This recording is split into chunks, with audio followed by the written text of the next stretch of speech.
everyone. So we finally have the states for Victoria and South Australia open up their state migration program for the year 2024-25.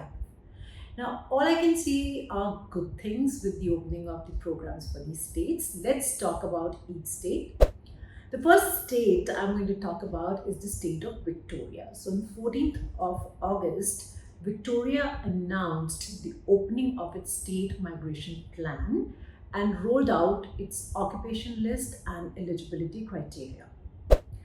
Like last year, Victoria has been generous enough to list, or let's say make available, all the occupations that are listed on the DHA's list of eligible occupations. What that essentially means is that any occupation that is listed on the MLTSSL, the STSOL and the ROL is eligible for a Victorian nomination. And when I talk about a Victorian nomination, I'm talking about both subclass 190 and subclass 491 nominations.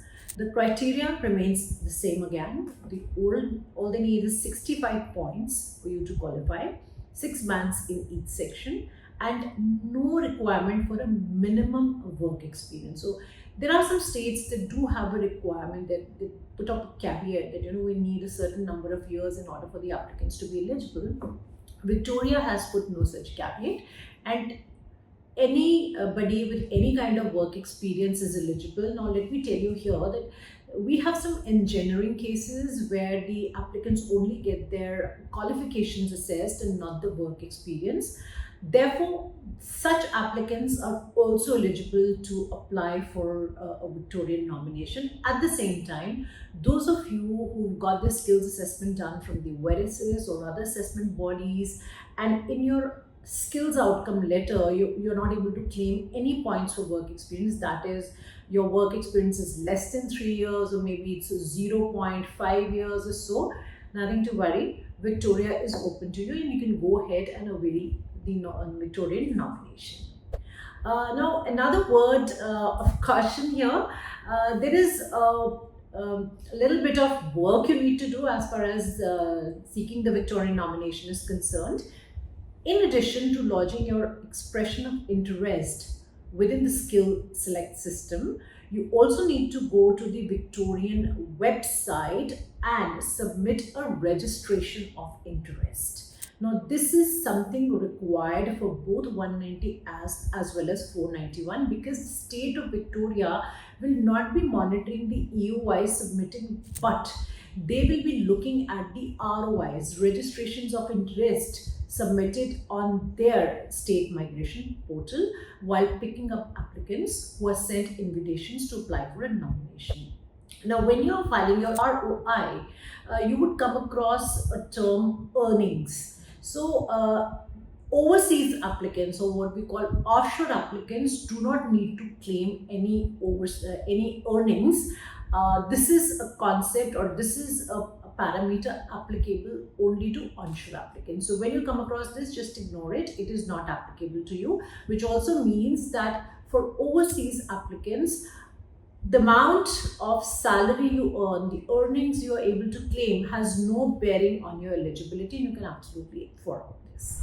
And finally, the priority sectors within Victoria are health, education and social services. What that means is that the top priority will be given to those belonging to the health, education and social services sector, but that does not mean that other occupations will not get invitations. They will get invitations, but they will start with prioritizing these occupations. So that is all for Victoria. Now let's talk about South Australia. So in a very interesting move, and I would say a very welcome move, South Australia this year, for the year 24-25, has got a very expanded list. Last year we were very disappointed with the occupation list because they removed most of the occupations that South Australia usually did list on its list of eligible occupations. This time, I think just about all occupations are there that you can think of. They have about 427 occupations available for offshore or overseas applicants. And the invitation rounds for South Australia are expected to begin upon the commencement of the program. So the program opened up on the 15th of August. So we can expect an invitation round to happen very soon. And thereafter, South Australia will be conducted a monthly invitation round at the end of each month. So you can expect an invitation round from South Australia at the end of September, at the end of October, at the end of November, and so on.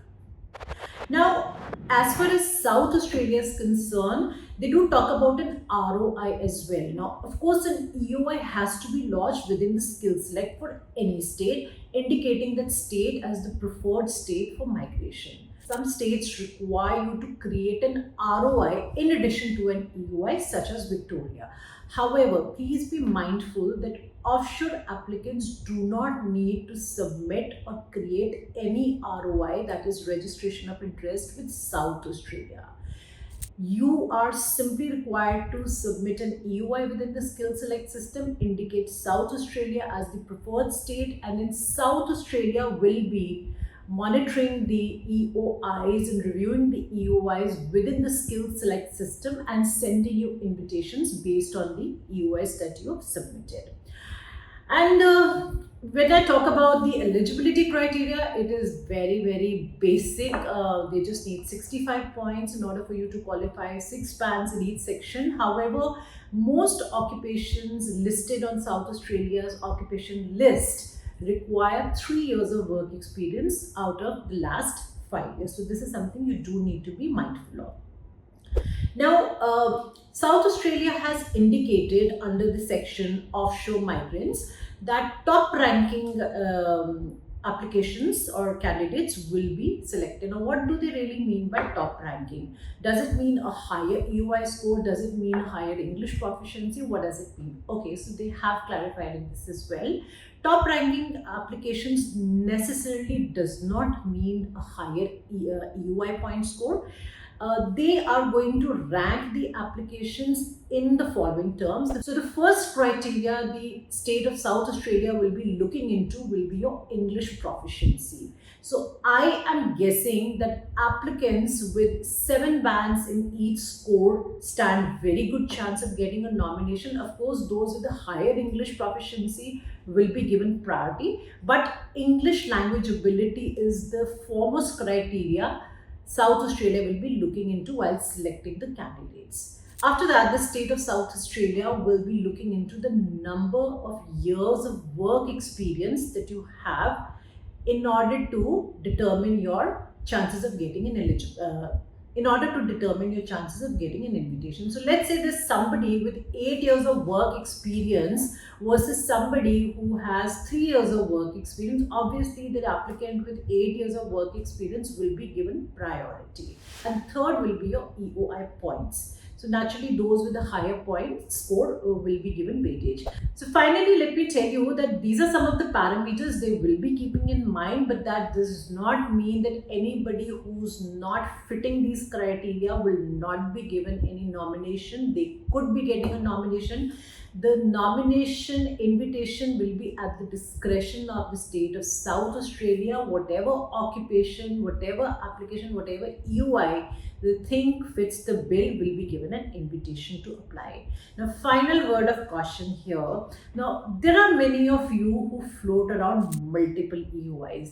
In fact, I've seen some applicants just randomly lodging EOIs for states that does not even list their occupation. So they somehow, I would say, foolishly think that, the more the number of EOIs, at least we'll get an invitation from some place.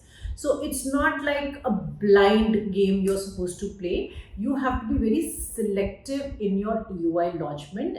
South Australia has put up a caution on its page that they will be very closely monitoring those EOIs who are duplicated, or let's say an applicant who's lodged multiple EOIs, because they do not want their invitations to go waste. And I can tell you here that in the year 22-23, we did see that happen, and I did discuss it and share it with the state of South Australia during my one-to-one online interaction with them last week.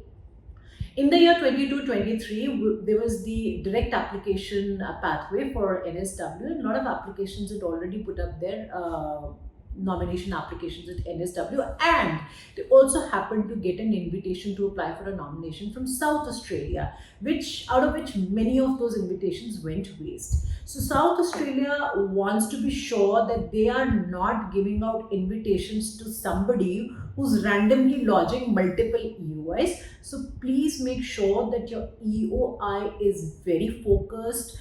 In fact, do consult us before lodging more than one EOI when you're targeting the state of South Australia. So that will be it for today. You're welcome to write to us or call us for any clarifications or questions that you may have. We'll be happy to get back to you. You can reach us on 78498 or drop an email at inquiries@canwings.com, and we'll be sure to respond to you. Of course, free. Of course, we do not charge anything for providing consultation or advice. That'll be it for today. Until next time, bye bye and take care.